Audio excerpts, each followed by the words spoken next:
ये बात तो सच है कि हमारे इस दुनिया में अनेकों ऐसे राज छुपे हुए हैं जिनके ऊपर से अभी तक पर्दा नहीं उठाया जा सका है। इसी प्रकार पैसिफिक ओशन में एक छोटा सा आइलैंड मौजूद है जिसे हम ईस्टर आइलैंड के नाम से जानते हैं। यह आइलैंड पूरी दुनिया में एक चर्चा के विषय बना हुआ है और इसका कारण है वहाँ पर मौजूद विशालकाय पत्थरों की मूर्तियाँ। सवाल ये है कि आखिरकार हजारों की संख्या में इतने बड़े बड़े पत्थर की मूर्तियाँ बनाए किसने थे?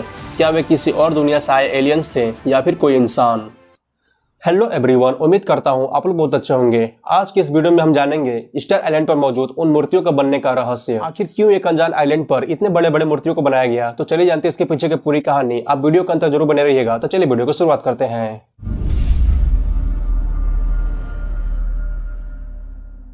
चिली से करीब 3540 किलोमीटर दूर पैसिफिक ओशन के एक हिस्से में एक छोटा सा आइलैंड मौजूद है जो ईस्टर आइलैंड के नाम से मशहूर है। और इस आइलैंड के मशहूर होने का कारण है यहाँ पर पाए जाने वाले बड़े बड़े पत्थर की मूर्तियाँ।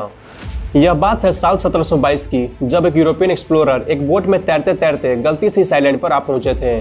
उसने देखा कि इस आइलैंड पर कुछ स्टैचू समुद्र की तरफ पीठ करके खड़े हैं, जिसे देखने से ही पता चल रहा था कि इन मूर्तियों को काफी मेहनत से पत्थरों को तराश कर बनाया गया है।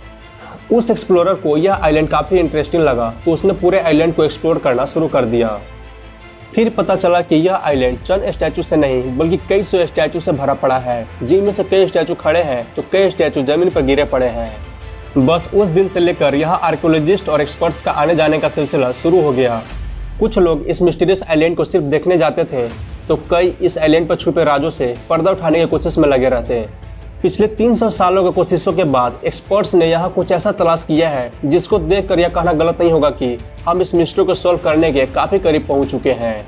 आज के दौर में यहाँ पहुंचना सिर्फ प्लेन की मदद से ही पॉसिबल है, जो चिली से ईस्टर आइलैंड पहुंचाने में पूरे 5 घंटे लगाता है। इस छोटे से आइलैंड पर करीब 1000 स्टैचू मौजूद है और इन स्टैचू को मोआई कहा जाता है। इन स्टैचू में कई की आंखें हैं तो कई बगैर आंखों के बनाए गए थे। एक एस्टिमेट के अनुसार इन स्टैचू को करीब 13वीं सेंचुरी में बनाया गया था, यानी कि आज से 700 साल पहले। कई स्टैचू समुद्री किनारे पर बड़े शान से खड़े हैं तो कई के सिर्फ चेहरे जमीन पर पड़े देखे जाते हैं। लेकिन साल 2012 में जमीन में खुदाई के दौरान एक और नई बात पता चली। पता यह चला कि इनके सिर्फ चेहरे ही नहीं बल्कि पूरी बॉडी भी है जो जमीन के अंदर दफन किया गया था। इनमें से सबसे ऊंचे स्टैचू की हाइट 33 फीट तक था, जबकि इसका वजन 90,000 केजी बताया जाता है, जिसको उठाना तो दूर की बात है, इसको हिलाने के लिए भी एक बार में 1000 इंसानों को जरूरत पड़ सकती है। एक और हैरान कर देने वाली बात यहाँ तब पता चली जब रिसर्च के दौरान एक्सपर्ट्स को एक ऐसा स्टैचू मिला जो इनकम्प्लीट छोड़ दिया गया था। एक्सपर्ट्स के अनुसार इसकी हाइट 70 फीट है, जबकि कंप्लीट होने के बाद इसका वजन 300 टन के आसपास होगा। पत्थरों को तराश कर स्टैचू बनाना, फिर इतने ज्यादा वजनी स्टैचू को आइलैंड के अलग अलग स्थानों पर लाकर खड़ा करना, ये एक ऐसा टास्क लगता है जो इंसानों के बस की बात है ही नहीं। पिछले कई सालों से यह माना जाता था कि यह काम कोई स्पेस से आए एलियंस ने किया है, लेकिन मॉडर्न रिसर्च से यह थ्योरी बिल्कुल गलत साबित हुई, क्योंकि साइंटिस्ट और आर्कियोलॉजिस्ट को कई सबूत मिल चुके हैं जिससे यह साबित होती है कि यह सभी स्टैचू वोल्केनो से निकलने वाले वोल्केनो ऐसे स्टोन से बनाए गए थे, यानी कि इस काम को यहीं इसी आइलैंड पर आकर किया गया था। एक्सपर्ट्स का मानना है कि यहाँ मौजूद पत्थरों पर पड़े पड़े काम करके उसको स्टैचू के शक्ल में तराशा जाता था और स्टैचू को कंप्लीट करने के बाद इन्हें पत्थरों से अलग कर लिया जाता था। लेकिन रिसर्चर्स को एक बात परेशान कर रही थी कि आखिर इतनी वजनी स्टैचू को वोल्केनो साइड से कई किलोमीटर दूर आइलैंड के अलग अलग साइड पर कैसे पहुंचाया गया होगा। आज के दौर में भी अगर मशीन का सहारा न हो तो इस काम को करना नामुमकिन सा लगता है।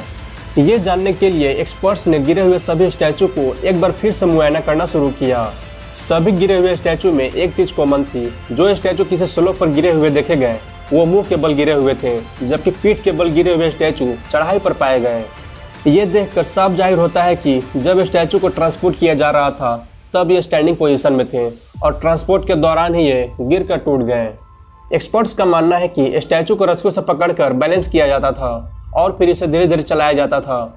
इसी प्रकार से स्टैचू को आइलैंड के डिफरेंट साइड तक पहुंचाया गया। इस बात को प्रूव करने के लिए कंक्रीट का एक स्टैचू बनाया गया और इसके तीनों साइड से रस्सियां बांधकर बैलेंस किया गया। फिर एक खास एंगल पर स्टैचू को झुकाकर उसे खींचा गया तो हैरतअंगेज पूर्वक स्टैचू आगे बढ़ने लगी। इसी प्रकार इस स्टैचू को 50 फीट की दूरी तक मूव किया गया, जिससे यह बात साबित हो गई कि ईस्टर आइलैंड पर रहने वाले लोग स्टैचू किसी प्रकार से मूव किया करते थे। लेकिन एक आखिरी मिस्ट्री भी सोल्व करना अभी भी बाकी था। आखिर वे लोग कौन थे जो 1000 स्टैचू बनाए और आखिर यहाँ हुआ क्या था कि वे लोग यहाँ इनकम्प्लीट स्टैचू बनाकर छोड़कर चले गए। एक स्टडी में पता चला कि ईयर 300 में पोलिनेशियन जाति के लोग यहाँ पहुंचे, यानी कि आज से 1700 साल पहले। एक्सपर्ट्स का मानना है कि उस जमाने में यह आइलैंड हरा भरा पेड़ पौधों से एक घना जंगल हुआ करता था और इस बात के कई सारे सबूत भी मिल चुके हैं। ईस्टर आइलैंड से 25 अलग अलग पोलन ग्रेन मिल चुके हैं, जिनमें से ज्यादातर पाल्म ट्री के थे। आखिरकार यहाँ इतना ही घना जंगल था तो वो अब गया कहाँ? रिसर्चर्स का मानना है कि यहाँ पर बड़े पैमाने पर डिफोरेस्टेशन की गई ताकि वो खेती कर सकें, लेकिन समय के साथ सभी जमीन बंजर होते चली गई, जिस वजह से वहाँ के लोगों के लिए खाना कम पड़ने लगा और वे लोग आखिरकार आपस में ही लड़ पड़े।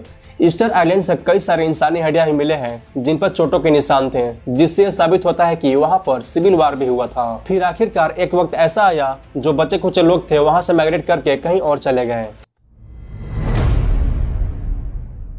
तो आज की स्टोरी में सिर्फ इतना ही। आपको कैसा लगा यह कहानी सुनकर मुझे कमेंट बॉक्स में जरूर बताइएगा। साथ ही साथ मेरे वीडियो को लाइक कीजिएगा, शेयर कीजिएगा और मेरे चैनल पर नए हैं तो जरूर सब्सक्राइब कर लीजिएगा। तो मैं आपसे मिलता हूं अपने नेक्स्ट वीडियो में। Thank you and bye bye.